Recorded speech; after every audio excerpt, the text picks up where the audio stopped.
Hello, my name is Neka Mubi, and today I would like to talk to you about how to increase your emotional intelligence.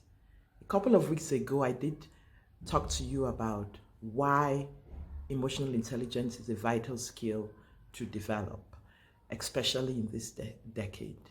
It's important in your workplace, it's important in business to become even more emotionally intelligent. And some of the ways that you could, I'll just talk about 5 of them, of really how you can be intentional about increasing your emotional intelligence. And the first is to be more assertive when communicating. And when I mean assertive, it means having a more confident personality. That means that you really know who you are and what you can bring to the table. Of course, not in a pompous manner. Have you seen some people who kind of carry all their experience and knowledge on their sleeves? But usually you can still be unassuming, but carry your experience with just a different air of confidence. It shows that, yes. So that kind of quiet confidence, and as a result of that, you are able to not allow yourself to be put down by others, but also being very respectful of that and able to state your positions clearly without offending the person, but in a more respectable and respectful manner. Yes, so you need to be more assertive in how you communicate. The second is around respond instead of reacting in a conflict. How many times do you get in a conflict and you're all stressed out? Especially when perhaps the person that you are engaging in this conflict really is so wrong and you know that and it's blatantly clear.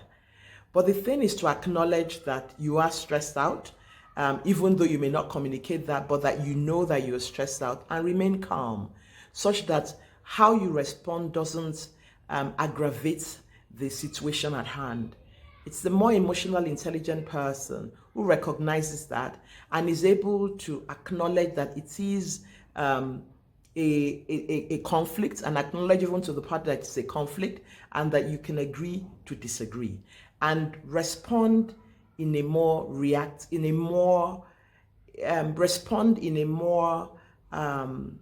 more matured manner, as opposed to reacting. So this is now you're allowing the person who you are conflicting to really take control of that situation.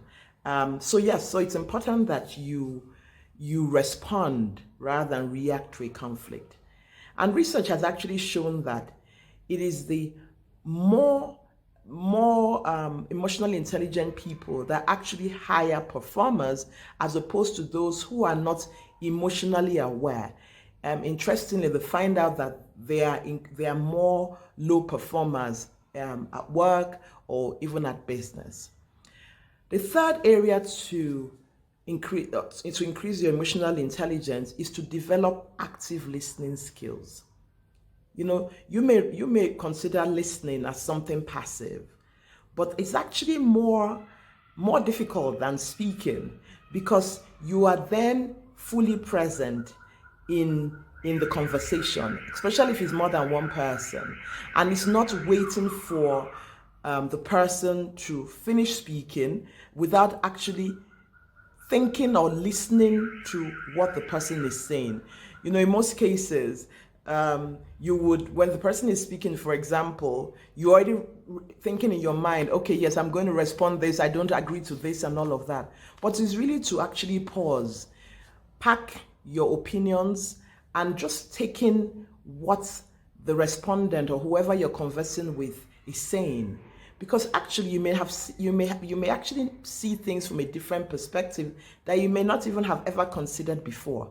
And so by you really being active, being fully present in the conversation, the respondent also actually knows that you are fully present and you are listening, and he's going to know that, particularly if it's a physical conversation, can see, because your body language actually speaks much more than what you may be saying.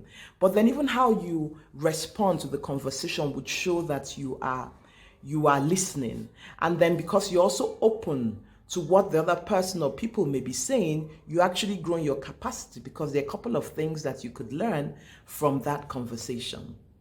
And the fourth area is taking critique well, really understanding, because you could have a lot of criticisms and become quite defensive. Yeah, it's quite easy, and I've been in that situation, especially when you know that that person may not be, is not really, he or she's not really flowing in the right direction, and maybe does not maybe have full knowledge of that particular situation, right? And so you want to really prove your point because the person doesn't understand that. And it's just a personal, it's a natural way where you kind of bring up all your defenses to kind of say, I'm right.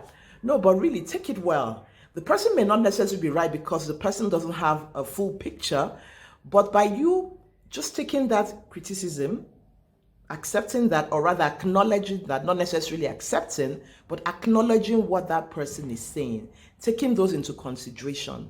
Once you have responded and even acknowledging that criticism, you may then share a different perspective or give better context. So that gives the person a better understanding of why you did or why you're thinking in that manner. It's an emotional intelligent person is aware that, you know, the person may not have full details, so may be speaking from their own terms of reference.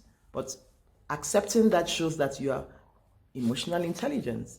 And so you can actually work on being able to take those criticisms well.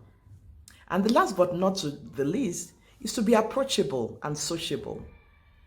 Not being also rigid when you're engaging with people, particularly maybe if you've had a bad day. You know what, as I always say, a smile adds value and it doesn't cost anything to your face. It just brightens your environment, brightens even the people that you're speaking to, just by giving a smile, despite the fact you may have had a very, very busy day. And that's really being intentional. You may say, oh, Neka, that's a plastic smile. But you know what? It may be a plastic smile at the beginning, but when you start with a smile, the person you're talking with actually responds with a smile. And that kind of changes the energy in the room.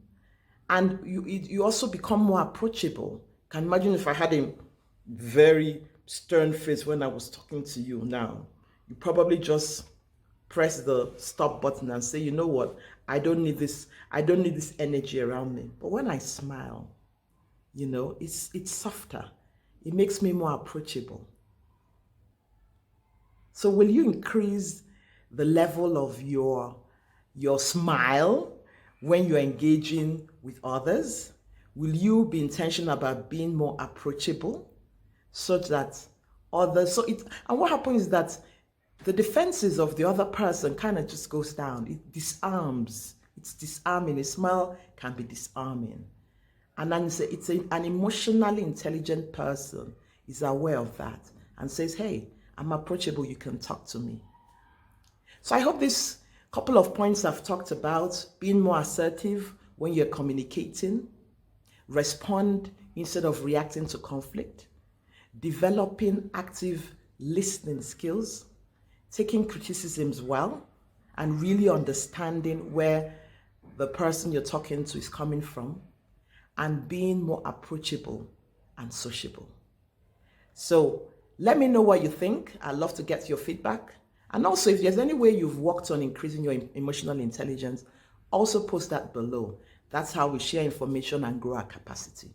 Until then, while striving to live a successful life, also endeavor to make it a significant one.